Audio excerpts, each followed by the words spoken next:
కేంద్ర బలగాలు ఆదివాసీ మహిళలపై జరుగుతున్న అత్యాచారాలను హింసను ఖండిస్తూ రౌండ్ టేబుల్ సమావేశం నిర్వహించారు ఈరోజు చైతన్య మహిళా సంఘం ఆధ్వర్యంలో. ఈ సమావేశానికి మహిళలు అధిక సంఖ్యలో పాల్గొని ఆదివాసీలకు అండగా నిలబడదామని నినాదాలు ఇచ్చారు. వివిధ సంఘాలు, పార్టీల నాయకులు, ప్రజా సంఘాలు నాయకురాళ్ళు మొత్తము పాల్గొని ఈ సభను విజయవంతంగా ముగించుకున్నారు.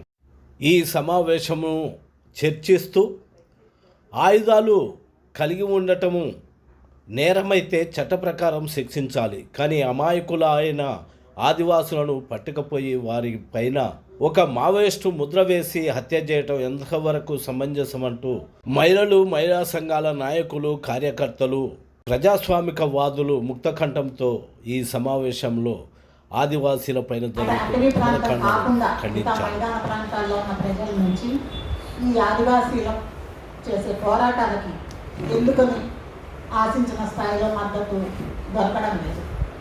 ఆ మద్దతు కూడగట్టుకోవడానికి మనం ఏం చేయాలి అని ఒక యాంగిల్ కూడా వచ్చింది ప్రస్తుతానికి. మామూలుగా ప్రభుత్వాలకి ఒక అభివృద్ధి విధానాలు అనేవి ఉంటాయి, ప్రతి ప్రభుత్వానికి ఉండాలి. ఎందుకంటే వాళ్ళు పరిపాలించే క్రమంలో ప్రజల జీవన స్థాయిని పెంచడానికి, దేశాన్ని అభివృద్ధి పనుల్లో నడిపించడానికే వాళ్ళు పనిచేస్తారు, వాళ్ళ కర్తవ్యమే అది. అయితే వాళ్ళు చేసే అభివృద్ధి విధానాలు, వాళ్ళు పాటించే అభివృద్ధి విధానాలు కానీ, తీసుకునే కార్యక్రమాలు కానీ ఏది ప్రధాన కేంద్రంగా ఉండి చేస్తున్నారు అనేది మనలాంటి వాళ్ళని గమనిస్తుంటాం. అభివృద్ధి అనేది ప్రజల కేంద్రంగా జరగాలని మనలాంటి వాళ్ళని కోరుకుంటాం. పర్యావరణం గురించి కూడా చాలా మందికి ఈ సిటీస్లో ఉండే ఇండస్ట్రీస్ వల్ల పొల్యూషన్ కొంత మనల్ని బాధపడుతూ ఉంటుంది కాబట్టి ఆ పొల్యూషన్ పోతే చాలు పర్యావరణం బాగుపడిపోతుందని అనుకుంటూ ఉంటాం. కానీ అసలు అడవుల పాత్ర ఏంటి, పర్యావరణాన్ని కాపాడడంలో అటవీ ప్రాంతం యొక్క పాత్ర ఏంటి అనేది శాస్త్రీయంగా తెలిసిన వాళ్ళు చాలా తక్కువ మంది. చదువుకున్న వాళ్ళు, చదువుకోని వాళ్ళు సరే, చదువుకున్న వాళ్ళలో కూడా చాలామందికి అటవీ ప్రాంతం ఏ రకంగా మన పర్యావరణాన్ని కాపాడుతుంది అనే అవగాహన చాలామందికి ఉండదు. కానీ ఆదివాసీలకు ఉంటుంది. మనం చరిత్రలో చిక్కో ఉద్యమాన్ని గుర్తు చేసుకుంటే, అలాగే ఈ మధ్య కాలంలో ఈ మైనింగ్కి, అటవీ ప్రాంతంలో మైనింగ్ జరగకూడదు అనే చేసే పోరాటాలని కనుక గమనిస్తే పర్యావరణం గురించి చాలామంది మేధావులకి, చదువుకున్న వాళ్ళకి, సైన్స్ చదువుకున్న వాళ్ళకి కూడా లేని అవగాహన ఆదివాసులకు ఉంది అని మనకు అనిపిస్తుంది.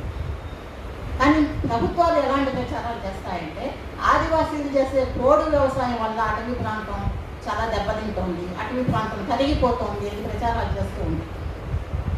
నిజానికి ప్రభుత్వ విధానాల వల్ల నగరీకరణ కోసం అటవీ ప్రాంతాన్ని ఆ చట్టం నుంచి మినహాయించి, అటవీ చట్టం నుంచి మినహాయించి మామూలు ప్రాంతంగా మార్చడం దగ్గర నుంచి చూసుకుంటే ఆదివాసులు చేసే పోడు వ్యవసాయం అనేది చాలా మైన్యూట్, చాలా తక్కువ.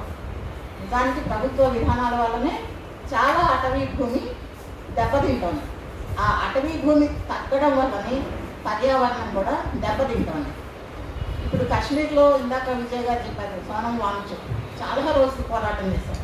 కొన్ని వేల మంది ఆయన వెనకాల ఉన్నారు. ఎందుకంటే ఆ ప్రాంతాన్ని 6th షెడ్యూల్లో చేర్చమని వాళ్ళు డిమాండ్ చేస్తున్నారు. ఎందుకంటే వాళ్ళు ముందస్తుగానే మేలుకొని ఆల్రెడీ ఆ చట్టం అమల్లో ఉన్న ప్రాంతాల్లో ఆ చట్టం తీసే ప్రయత్నం ప్రభుత్వం చేస్తోంది. మా దగ్గరకు కూడా ఈ కార్పొరేట్స్ వచ్చి ఉన్న ఈ సోర్సెస్ అన్నింటినీ దెబ్బతీస్తాయేమో అనే భయంతో ముందే ఆ ప్రాంతాన్ని 6th షెడ్యూల్లో చేర్చమని డిమాండ్ చేస్తుంది. నిజానికి కాశ్మీర్ 370 రద్దు తర్వాత ఆ ప్రాంతంలో 6th షెడ్యూల్లో చేరుస్తామని హామీ ఇచ్చి బీజేపీ అక్కడ సీట్ గెలుచుకుంది. బహుశా నాకు తెలిసి ఒకే ఒక ఎంపీ సీట్ ఉంటుంది. ఆ సీటు బీజేపీ ఈ హామీ ఇచ్చే గెలుచుకుంది. గెలిచిన తర్వాత ఆ హామీని పట్టించుకోలేదు. అందువల్లనే వాళ్ళు ఆ ఉద్యమం మొదలు పెట్టారు, కొనసాగిస్తున్నారు వాళ్ళకి తోచిన పద్ధతులు.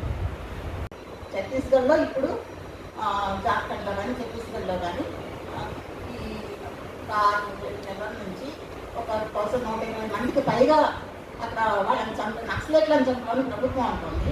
అందులో నిజంగా నక్సలైట్లు ఎంతమందో, ఆదివాసులు ఎంతమందో ఏమిటో ఆ లెక్కలని వాళ్ళు చెప్పాల్సిందే. మన మనం అక్కడికి వెళ్ళగలుగుతారు. నిజానికి ఆ నక్సలైట్లు ఆయుధాలు పట్టుకుని వాళ్ళ రాజకీయాన్ని అమలు చేస్తున్నప్పుడు వాళ్ళని ఆయుధాలు పట్టుకోవడం అనేది రాజ్యాంగబద్ధం కాదు. కాబట్టి రాజ్యాంగబద్ధ చర్యల ద్వారా వాళ్ళ మీద చర్యలు తీసుకునే అధికారం మాత్రమే గవర్నమెంట్ ఉంటుంది. ఎందుకంటే రాజ్యాంగబద్ధంగా ప్రవర్తించవలసిన బాధ్యత ప్రభుత్వానికి కాబట్టి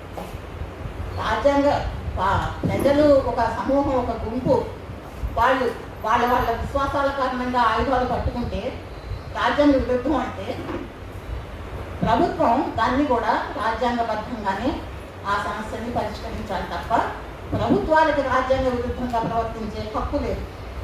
కానీ ప్రభుత్వాలు అంత పెద్ద ఇష్యూ కాదు.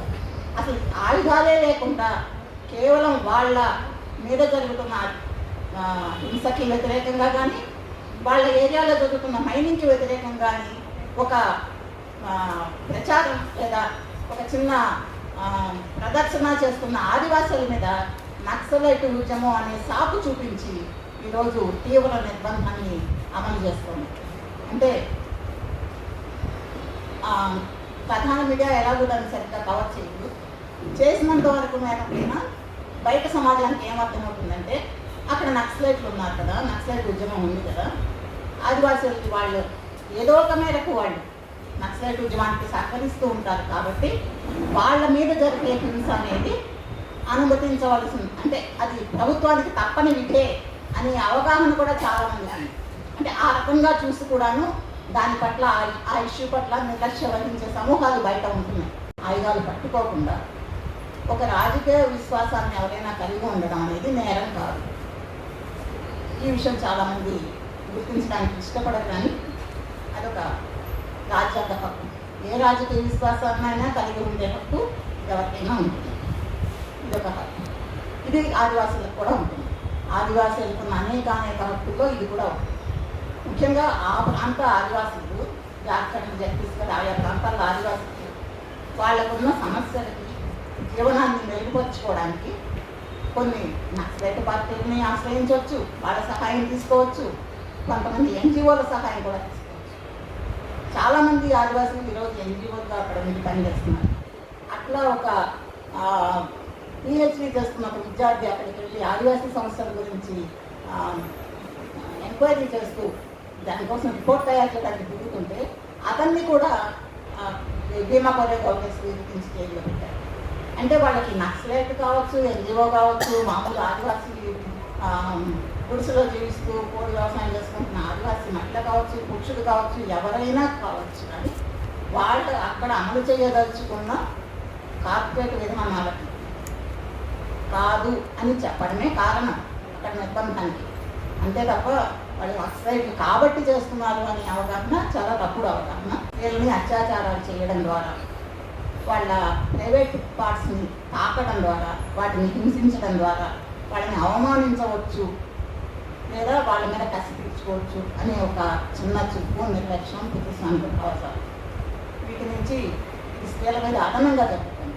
నిన్నగాక మన ఇక్కడ ఒక చెంచు మహిళ మీద జరిగిన హింసను చూస్తాం.